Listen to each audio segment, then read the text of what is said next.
Adobe Photoshop के इस session में आज हम फोटोशॉप की लेयर्स के बारे में जानेंगे कि हम किस तरह से फोटोशॉप में लेयर्स में वर्क कर सकते हैं।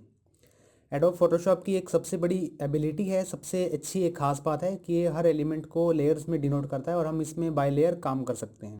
उन लेयर्स के कॉन्सेप्ट को समझने के लिए हम एक नए डॉक्यूमेंट को क्रिएट करने से शुरुआत करेंगे। मैं नया डॉक्यूमेंट क्रिएट करता हूँ। इसमें मैं पिक्सल्स में इसे डिनोट करना चाहता हूँ 1920 बाय 1080, जो कि एक HD रेजोल्यूशन का साइज़ है डॉक्यूमेंट का, जिसमें मैं 300 पिक्सल्स पर इंच रखना चाहता हूँ। कलर मोड RGB रहेगा एंड देन 8 बिट, और जो बैकग्राउंड कंटेंट्स रहेंगे वो वाइट रहेंगे। आप चाहें तो इनमें से कोई भी चूज़ कर सकते हैं। मैं इसे क्रिएट करता हूँ और अब हमारे पास ये एक नया डॉक्यूमेंट हमारे पास रेडी है, जिसे मैं देख सकता हूँ। लेयर्स के कॉन्सेप्ट को समझने के लिए मैं यहाँ पर लेयर्स के पैनल को डबल क्लिक करके इसे विजिबल कर देता हूँ। अगर आपके पास ये पैनल विजिबल नहीं है तो आप विंडो में जाकर यहाँ पर लेयर के चेक मार्क को ऑन कर देंगे, तभी आपके पास ये लेयर का पैनल विजिबल होना शुरू हो जाएगा। इसे और भी एक्सटेंड करने के लिए मैं बाकी सभी लेयर्स को डबल क्लिक करके कोलैप्स कर देता हूँ, इकट्ठा कर देता हूँ, ताकि मैं लेयर्स के पैनल को साफ देख पाऊँ। तो यहाँ पर सबसे पहले मैं अपनी एक इमेज इंपोर्ट करूँगा। इसके अंदर मैं डेस्कटॉप से इमेज पिक कर लेता हूँ फोटोशॉप की इन इमेजेस में से। मैं यहाँ पर 3 इमेजेस को ओपन करना चाहूँगा, फ्लावर 1, 2 एंड 3। मैं इसे सिंपली ड्रैग करता हूँ फोटोशॉप में कुछ इस तरह से। जब आप अपने माउस पर लेफ़्ट क्लिक को हटाएंगे तभी आप इन इमेजेस को यहाँ पर देख पाएंगे कुछ इस तरह से। ये लाइन बाय लाइन आपके पास इमेजेस स्टोर होनी शुरू होंगी। अगर मैं इस इमेज को यहाँ रखता हूँ, ये हमारी सबसे पहली इमेज जो कि प्लेस कर दी गई है, एंड देन दूसरी इमेज की बारी। इसी तरह हम तीसरी इमेज को भी फिट करेंगे कुछ इस तरह से। तो यहाँ पर मेरे पास 3 इमेजेस शिफ्ट हो चुकी हैं। फोटोशॉप में इमेजेस को इंपोर्ट करने का एक तरीका बाय ड्रैगिंग है, जो कि अभी आपने देखा, और जो दूसरा तरीका है वो मैं यहाँ पर आपको दिखा देता हूँ। मैं इन सभी फाइल्स को डिलीट करता हूँ कुछ इस तरह से ड्रैग करके। किसी भी लेयर को सेलेक्ट करें एंड उसे रिसाइकल बिन की तरफ ड्रैग करें तो आप उन लेयर्स को डिलीट कर पाएंगे। मैं यहाँ पर फाइल्स इंपोर्ट करता हूँ। फाइल में ओपन करने के बाद मैं उन फाइल्स को सिलेक्ट करता हूँ जिसे मैं इंपोर्ट करना चाहता हूँ, एंड देन ओपन करेंगे तो आपके पास फाइल्स कुछ इस तरह से विजिबल होनी शुरू हो जाएंगी। दूसरे तरीके से जब हम इमेज इंपोर्ट करते हैं तो आपने एक चीज़ नोटिस की होगी, जब हम ड्रैग कर रहे थे उन तीनों इमेजेस को, तो हम सिंपली कुछ इस तरह से ड्रैग करके फोटोशॉप के अंदर उस पर्टिकुलर कैनवस पर उसे प्लेस कर देते थे। लेकिन जब आपने बाय फाइल उसे अरेंज किया, मैंने चेक मार्क पर क्लिक करता हूँ और उसे यहीं पर प्लेस कर देता हूँ तीनों इमेजेस को। लेकिन जब आपने फाइल पर उस इमेज को ओपन किया तो आपने यहाँ नोटिस करे होंगे कि आपके पास ना 3 टैब्स ओपन हो गए हैं अलग अलग। हर इमेज का एक अलग टैब ओपन हो गया है। इन टैब्स को आपने पिछली वीडियोस में देखा होगा कि हम किस तरह से इन इमेजेस को इंपोर्ट कर सकते हैं। मैं यहाँ पर फ्लावर 1 के अंदर 2 और 3 की इमेजेस को इंपोर्ट करना चाहता हूँ। तो इसके लिए मैं क्या करूँगा, सिंपली इस लेयर को पिक करूँगा। फ्लावर 2 में जाता हूँ मैं, सिंपली इस लेयर को पिक करके फ्लावर 1 जिस टैब में आप उसे इंपोर्ट करना चाहते हैं लेफ्ट क्लिक करके रखें। 3 अलग अलग टैब्स में इमेजेस के ओपन हो जाने के बाद अब अगर मैं चाहता हूँ कि मेरी ये जो तीनों इमेजेस हैं कुछ इस तरह से यहाँ पर इंपोर्ट होनी शुरू हो जाएं, तो उसके लिए मैं यहाँ पर पहले इन लेयर्स बचा रखा है।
फाइल्स को इंपोर्ट सेकंड स्टेप से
इन फाइल्स को इंपोर्ट करने के बाद अब मैं चाहता हूँ कि मेरी ये जो तीनों फाइल्स हैं ये मेरे पास अनटाइटल्ड वन नाम से इस टैब में आ जाएं। तो इसके लिए मैं क्या करता हूँ, मेरे पास जो पिछली फाइल्स हैं मैं उन्हें सेलेक्ट करके डिलीट करता हूँ by dragging to the recycle bin.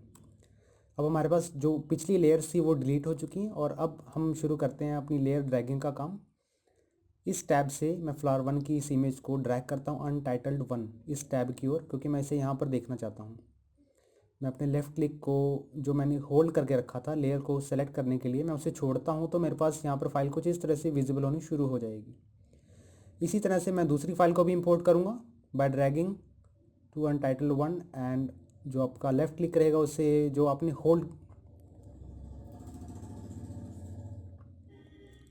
Left click था उसे होल्ड करके रखा था उसे छोड़ देंगे। उसके बाद कुछ इसी तरह से एंड देन तीसरी फाइल भी इसी तरह से मैं इसमें इंपोर्ट करूँगा एंड देन अब मैं अपनी तीनों टैब्स को डिलीट करता हूँ बाय क्रॉस।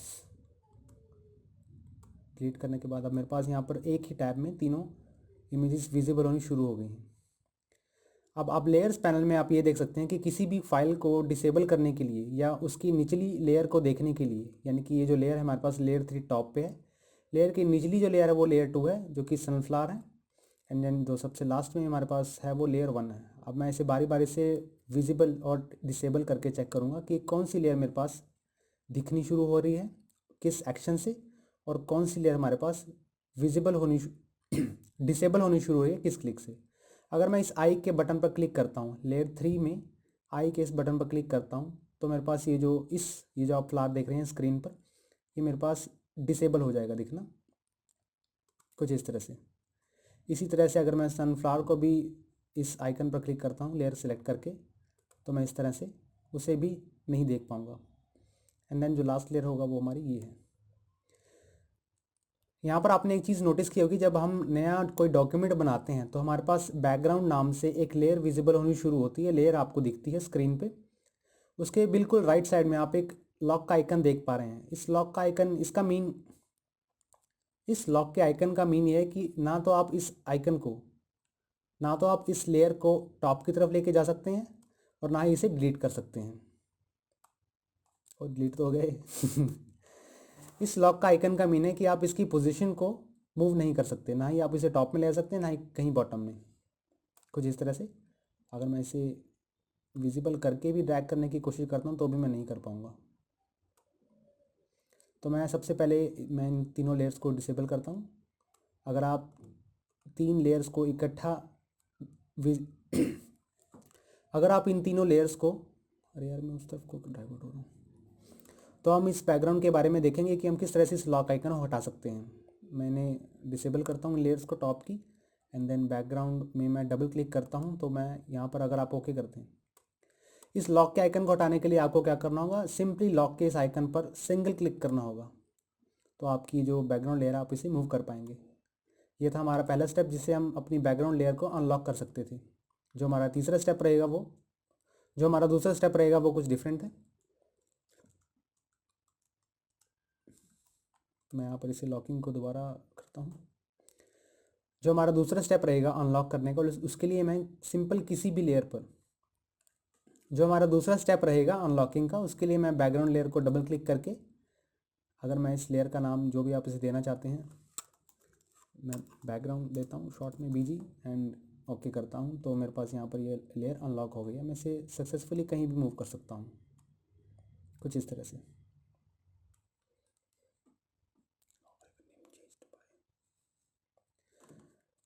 आप किसी भी लेयर को,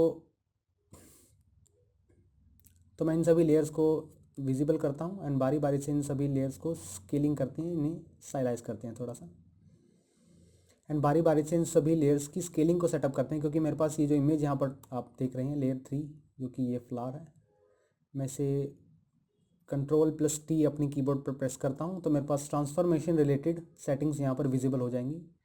ट्रांसफॉर्मेशन सेटिंग्स यानी कि आप उस इमेज को कहीं भी किसी भी तरह से ट्रांसफॉर्म कर सकते हैं। अभी हमारे पास ट्रांसफॉर्मेशन रिलेटेड हैंडल्स नहीं दिख पा रहे हैं, जिससे मैं अपनी इमेज को स्केल कर सकता हूँ, उसे रोटेट कर सकता हूँ या उसे मूव कर सकता हूँ। इसके लिए मुझे क्या करना होगा, व्यू में जाना होगा, व्यू टैब में, एंड देन आप से फिट ऑन स्क्रीन इस ऑप्शन पर क्लिक करेंगे तो आप उन हैंडल्स को देख पाएंगे और अपनी इमेज को रिसाइज कर पाएंगे, कुछ इस तरह से। मैं इसे मूव करता हूँ कुछ इस तरह से, एंड देन आप हमारे पास लेयर 2 की बारी, मैं इसे ट्रांसफॉर्म करता हूँ, Ctrl+T प्रेस करूँगा। अभी भी हमारे पास ये जो इमेज है ये कुछ ज़्यादा बड़ी है, इसलिए कैनवस के अंदर हम उन हैंडल्स को नहीं देख पा रहे हैं। हैंडल्स को देखने के लिए मैं व्यू में जाता हूँ and then fit on screen. तो ये रहे आपके हैंडल्स। ऐसे इस इमेज को छोटा कर देता हूँ। अगर आपकी इमेज की अलाइनमेंट बिगड़ रही है, यानी कि कुछ इस तरह से स्ट्रेचन हो रही है, अगर आपकी इमेज की अलाइनमेंट बिगड़ रही है या वो स्ट्रेच हो रही है, तो इसके लिए आप कीबोर्ड पर शिफ्ट बटन ज़रूर प्रेस करें, कुछ इस तरह से। अगर आपके इमेज की जो अलाइनमेंट है वो कुछ बिगड़ रही है, कुछ इस तरह से आप देख रहे हैं स्ट्रेचन हो रही है, तो उसके लिए आप अपने कीबोर्ड बटन पर आल्ट प्रेस करें। नहीं यार, अलाइनमेंट वाला तो छोड़ पड़े। तो इस तरह से हम अपनी इमेज को रिसाइज कर सकते हैं। इसके बाद बारी है थर्ड लेयर की। मैं इसे ट्रांसफॉर्म करने के बाद टिक मार्क कर चेक करता हूँ और थर्ड लेयर को अब हम चेंज करते हैं। मैं व्यू में जाके थर्ड लेयर को एंड इसके बाद थर्ड लेयर को चेंज करते हैं, एंड उसके बाद हमारी जो लेयर 1 है मैं उसे चेंज करता हूँ। Ctrl+T अपने कीबोर्ड पर प्रेस करूँगा तो ट्रांसफॉर्मेशन रिलेटेड हैंडल्स हमारे पास यहाँ पर विजिबल होनी शुरू हो जाएंगे। तो ये थी हमारे पास ट्रांसफॉर्मेशन सेटिंग्स। मैं इसे टिक करता हूँ तो मेरी इमेज जो है वो कुछ इस तरह दिखेगी। अभी हमारे पास कैनवस साइज़ छोटा हो चुका है। मैं इसे जूम इन करने के लिए अपने माउस पर स्क्रॉल बार को अप की ओर ड्रैग करूँगा या फिर व्यू सेक्शन में जाकर फिट ऑन स्क्रीन पर क्लिक करूँगा, तो हमारे पास ये पूरी स्क्रीन पर ये कैनवस कुछ इस तरह से दिखेगा। इसे बराबर कर लेता हूँ सभी सेटिंग्स से, देन इसकी बारी, कुछ इस तरह से। तो आप इन लेयर्स के पैनल को कुछ इस तरह से यूज़ कर सकते हैं। क्या इसके बाद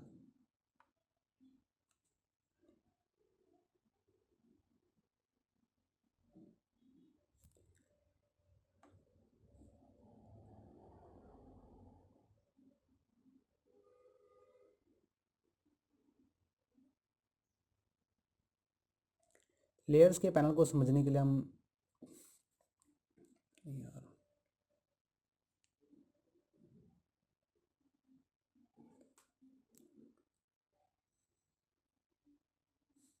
इसके बाद हम बात करते हैं लेयर्स में ट्रांसपेरेंसी की, कि अगर हमारी फ़ोटोशॉप में किसी भी तरह की लेयर नहीं रहेगी तो हम किस तरह का कैनवस देख पाएंगे।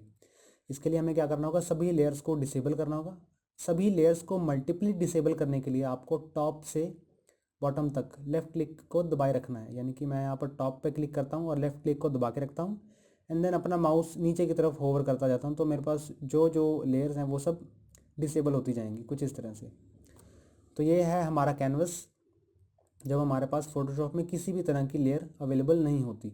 ये हमारे पास एक चेकबोर्ड, यहाँ पर मेरे पास एक चेकबोर्ड, यहाँ पर स्क्रीन पर हमारे पास चेकबोर्ड विजिबल होना शुरू हो गया है, जिसका मीन ये है कि अभी हमारे फोटोशॉप में किसी भी तरह की लेयर विजिबल नहीं है।